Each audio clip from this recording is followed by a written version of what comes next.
ഇനി കണ്ണൂരിലേക്ക് പോകാം. അവിടെ പിണറായിയിൽ CPM പ്രവർത്തകന്റെ കൈപ്പത്തി തകർന്ന സ്ഫോടനത്തിൽ വാദപ്രതിവാദം ശക്തമാണ്. CPM കോൺഗ്രസും ആരോപണ പ്രത്യാരോപണങ്ങളുമായി എത്തുന്നു. ബോംബ് സ്ഫോടനം തന്നെയാണെന്നാണ് കോൺഗ്രസ് പറയുന്നത്. കൈചിഹ്നമുള്ള കോൺഗ്രസ് ജയിച്ചതിനാൽ CPM പ്രവർത്തകൻ സ്വന്തം കൈ തന്നെ ഇല്ലാതാക്കിയെന്നാണ് DCC പ്രസിഡന്റ് മാർട്ടിൻ ജോർജ് പരിഹസിച്ചത്. അതേസമയം പൊട്ടിയത് പടക്കമെന്നാണ് CPMന്റെ വാദം. കണ്ണൂരിന്റെ പേര് കളയാൻ കോൺഗ്രസ് ശ്രമിക്കുന്നുവെന്നാണ് EP ജയരാജൻ പ്രതികരിച്ചത്. ആദ്യം നമുക്ക് നേതാക്കളുടെ പ്രതികരണം കേൾക്കാം. അപ്പോൾ അത് കൃത്യമായ ബോംബ് ആണ് എന്നുള്ള കാര്യത്തിൽ യാതൊരുവിധ സംശയവുമില്ല. കാരണം അവിടെ ബോംബ് നിർമ്മാണശാല ഉണ്ട് എന്ന് ഇത് നേരത്തെ തന്നെ ഞങ്ങൾ പറഞ്ഞിട്ടുള്ളതാണ്.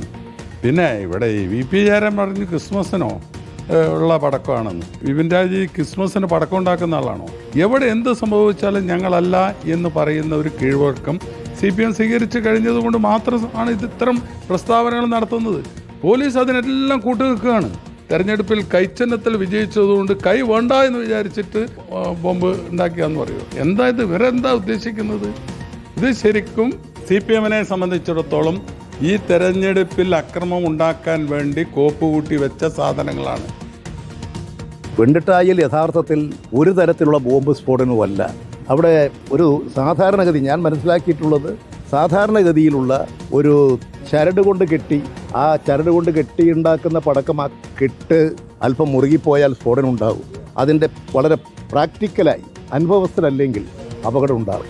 അങ്ങനെയുള്ള ഒരു അപകടമാണ്. ആ അപകടത്തെ ബോംബ് സ്ഫോടനമായും ആക്രമണോത്സുകമായിട്ടുള്ള തയ്യാറെടുപ്പാണെന്നൊക്കെ വ്യാഖ്യാനിച്ച് ദയവ് ചെയ്ത് നമ്മുടെ സമാധാന അന്തരീക്ഷത്തെ ആരും തകർക്കരുത്. അഭിജിത്ത് മുഴക്കുന്നാണ് ചേരുന്നത്. അഭിജിത്ത്, EP ജയരാജൻ പറഞ്ഞതുപോലെ എത്ര സിമ്പിളാണോ കാര്യങ്ങൾ? ഏതായാലും കോൺഗ്രസ് ചോദിക്കുന്ന ചോദ്യം ഇതാണ്: ബോംബ് എങ്ങനെ FIR എത്തിയപ്പോൾ പടക്കമായി എന്നതാണ്. എന്താണ് വസ്തുത എന്ന് അറിയേണ്ടതുണ്ട്. പക്ഷേ രാഷ്ട്രീയ പോര്, വാഗ്വാദങ്ങൾ അതൊക്കെ നടക്കുന്ന ഒരു ഭാഗത്ത് അല്ലേ?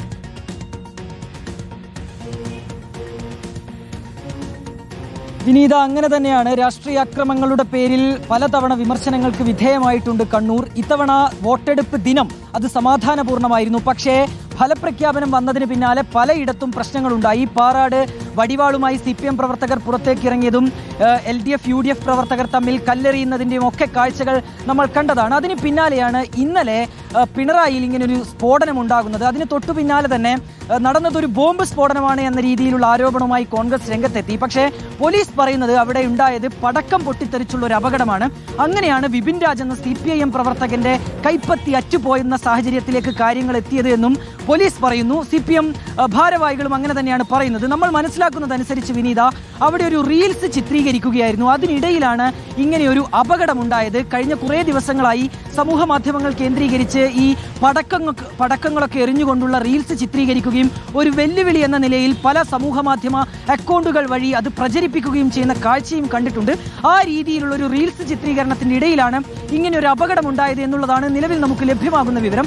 പക്ഷേ ഏതായാലും ഇതിനെ ഒരു രാഷ്ട്രീയ ആയുധമായി തന്നെ ഉപയോഗിക്കുകയാണ് കോൺഗ്രസ്. ഇന്നിപ്പോൾ പ്രതിപക്ഷ നേതാവും കൂടാതെ DCC പ്രസിഡന്റ് ഉൾപ്പെടെയുള്ള നേതാക്കൾ പറയുന്നത് അവിടെ ഉണ്ടായത് ഒരു ബോംബ് സ്ഫോടനം തന്നെയാണ്. അങ്ങനെ തന്നെയാണ് കാര്യങ്ങൾ. ഈ രീതിയിൽ ഒരു പടക്കം പൊട്ടിയാൽ എങ്ങനെയാണ് ഒരാളുടെ കൈപ്പത്തി അറ്റുപോവുക തുടങ്ങിയ ചോദ്യങ്ങളാണ് കോൺഗ്രസ് ഉന്നയിക്കുന്നത്. അതിനൊരു പ്രധാനപ്പെട്ട കാരണം ഇത് പിണറായിയാണ്, മുഖ്യമന്ത്രിയുടെ കൂടി നാടാണ്. അതിനാൽ സ്വാഭാവികമായും അങ്ങനെയുള്ള ചോദ്യങ്ങൾ ഉയർന്നു വരികയും ചെയ്യാം. പക്ഷേ CPIM അതിനെ കൃത്യമായ രീതിയിൽ തന്നെ പ്രതിരോധിക്കുന്നു.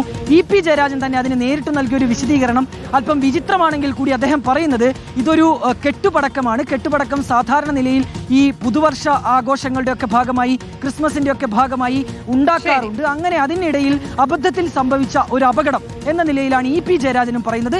ഏതായാലും ഇതുമായി ബന്ധപ്പെട്ട് വാദപ്രതിവാദങ്ങൾ തുടരുന്നുണ്ട്, രാഷ്ട്രീയ പോര് തുടരുന്നുണ്ട്. വിനീത, ശരിയാ, പോര് അടുത്തൊന്നും തീരുന്ന ലക്ഷണവുമില്ല. അഭിജിത്താണ് കണ്ണൂരിൽ നിന്ന് വിവരങ്ങൾ നൽകിയത്.